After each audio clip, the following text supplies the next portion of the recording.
మూర్ఖంగా మాట్లాడుతుండు కేసీఆర్ దీక్ష గురించి. అసలు ఆ దీక్ష గురించి మాట్లాడే అర్హత నీకు ఉన్నదా? కేసీఆరే లేకపోతే తెలంగాణ ఎక్కడిది?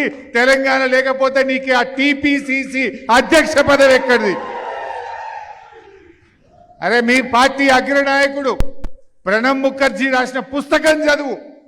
మై ప్రెసిడెన్షియల్ ఇయర్స్ అని భారతదేశ రాష్ట్రపతి ప్రణబ్ ముఖర్జీ ఒక పుస్తకం రాశాడు.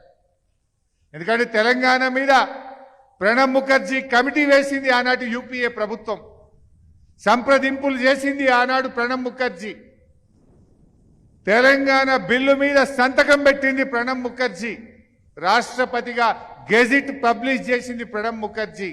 ఆ ప్రణబ్ ముఖర్జీయే ద ప్రెసిడెన్షియల్ ఇయర్స్ అనే తాను రాసిన పుస్తకంలో కేసీఆర్ గురించి ఒక పేజీ రాసిండు. ఒక నాయకుడు కలలు గన్నడు, పోరాటం చేసిండు, తన జీవిత కాలంలో తన లక్ష్యాన్ని ముద్దాడిన గొప్ప నాయకుడు కేసీఆర్ అనే మాట నేను చెప్పలే, ప్రణబ్ ముఖర్జీ గారు చెప్పిండ్రు. ఇలా అధ్యక్షుడు, ఆ పిసిసి అధ్యక్షుడు ఒకసారి ఆ పుస్తకం చదువుకొని మాట్లాడు. ఈ చిల్లర మాటలు బంద్ చేయి. కేసీఆర్ దీక్ష లేకపోతే డిసెంబర్ 9 నాడు చిదంబరం ప్రకటన చేస్తుండేనా?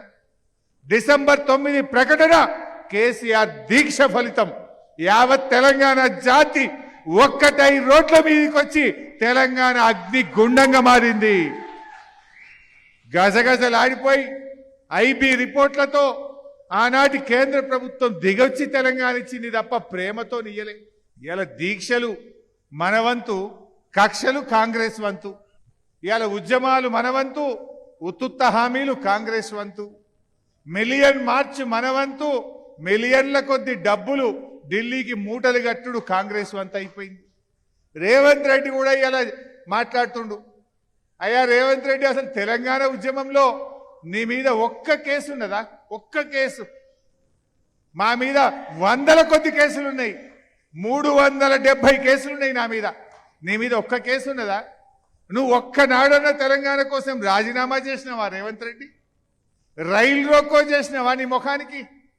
నువ్వు కూడా ఇవాళ తెలంగాణ ఏదో అడ్డిమారి గుడ్డు దెబ్బలో ముఖ్యమంత్రి అయినావు. నువ్వు కూడా మాట్లాడతావు తెలంగాణ గురించి. ఆనాడు తెలంగాణ ఉద్యమకారుల మీద ఇదే కరీంనగర్కు పోతూ తుపాకీ పట్టుకొని బయలుదేరిన రైఫిల్ రెడ్డివి నువ్వు. తెలంగాణ ఉద్యమ చరిత్ర రాస్తే కేసీఆర్ త్యాగాల గురించి రాస్తారు, రేవంత్ రెడ్డి ద్రోహం గురించి రాయాల్సి వస్తుంది. నీదొక బ్లాక్ పేజ్. తెలంగాణ ఉద్యమ ద్రోహివి నువ్వు. మేమందరం రాజీనామాలు చేస్తే జిరాక్స్ కాగితాలు ఇచ్చి ముఖం చాటు వేసిన ద్రోహి రేవంత్ రెడ్డి. ఇవాళ ఆయనకు, ఇవాళ తెలంగాణ ఉద్యమంకు ద్రోహం చేసిన ఆయన కోదండరామరెడ్డికి ముద్దయిపోయిండు. ఉద్యమాలు చేసిన మేము చేదైపోయినాం, ఉద్యమ ద్రోహి రేవంత్ రెడ్డి కోదండరాంకు ముద్దయిపోయిండు.